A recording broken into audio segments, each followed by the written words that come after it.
last class. So the y equals cosecant x graph.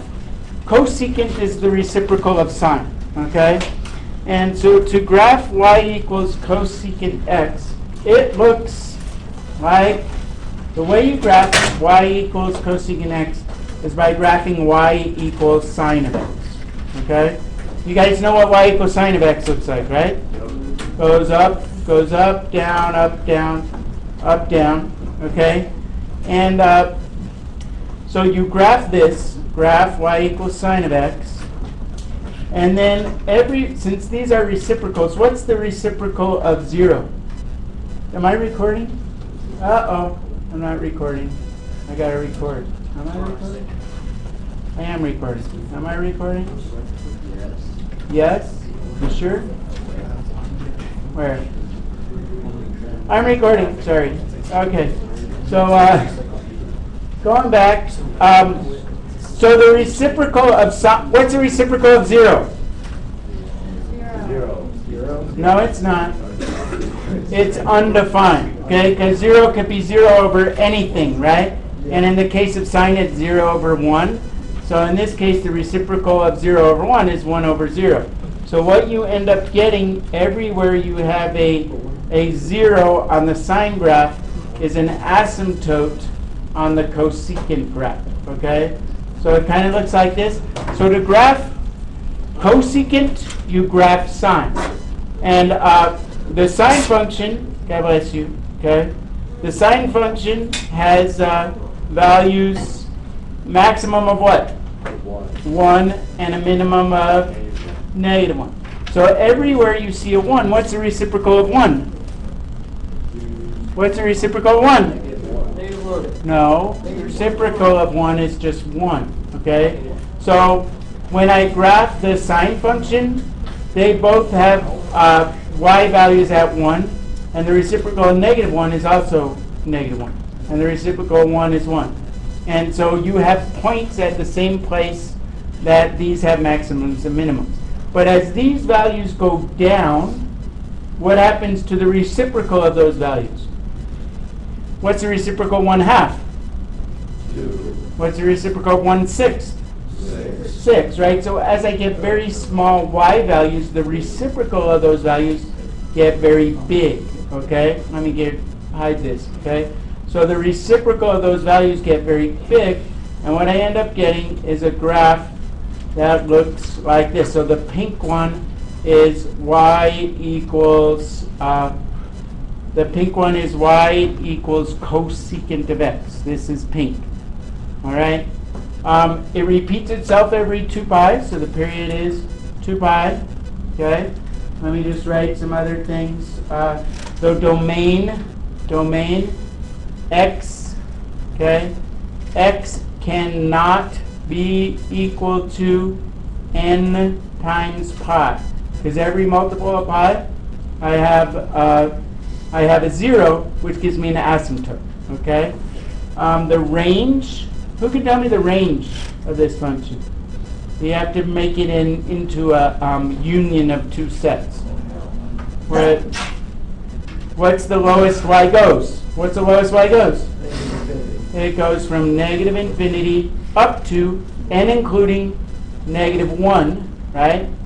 Or starting at 1, it goes up to infinity, right? So that's the range. So when you're looking for values of cosecant, you can never have a value of cosecant that's between -1 and 1. So -2, like if you try to say, where is cosecant equal to -2? You say, never, okay? Or cosecant equal to -1/2, you would say never. The period is 2 pi. You find the frequency and all that kind of stuff the same way. And the asymptotes, it has asymptotes at multiples of pi. So asymptotes at x equals n times pi. Okay, that's later. Okay? Easy enough? So really, all you have to do is graph the corresponding sine function, and you'll find the cosecant function. Okay? To find the secant function, what do you think you do? you graph cosine, right? So if I were going to graph y equal, let me just do a little more complicated one. So say I were going to do y equals secant, that's not a s, okay? Let's do y equals the secant of 2x, okay, graph. To graph y equals the cosecant of 2x, xy axis is, okay, I graph y equals cosine x, okay? Y equals cosine, not x, but 2x, right?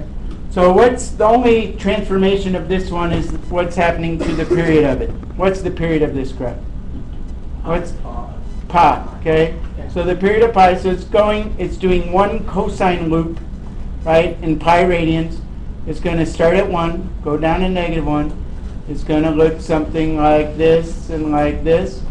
That's one period of this cosine graph. And then let's do it again. Do it again. Do it again.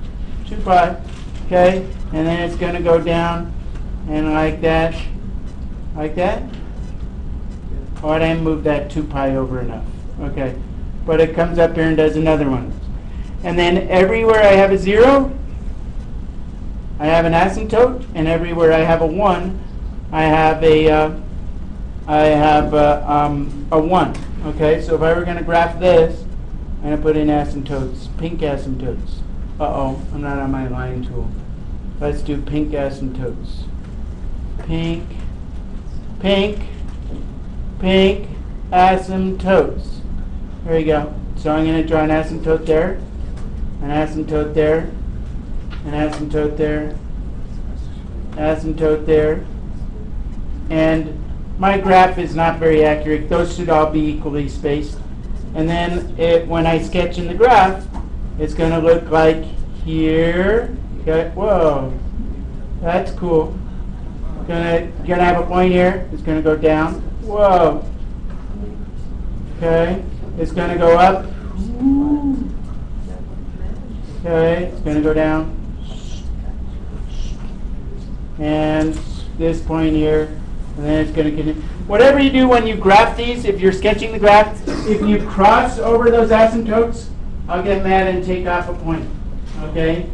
Because you don't ever cross those asymptotes because it's undefined and it just keeps going up until it jumps over that asymptote and then it just keeps going down.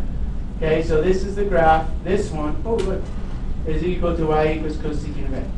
Okay? Get it? Kinda? It's not hard. Now we're going to watch the entertaining guy. Yes. You're going to like the entertaining guy. Okay. The last class slide video. First I have to stop my video because it's not near as entertaining as. There we go. Stop.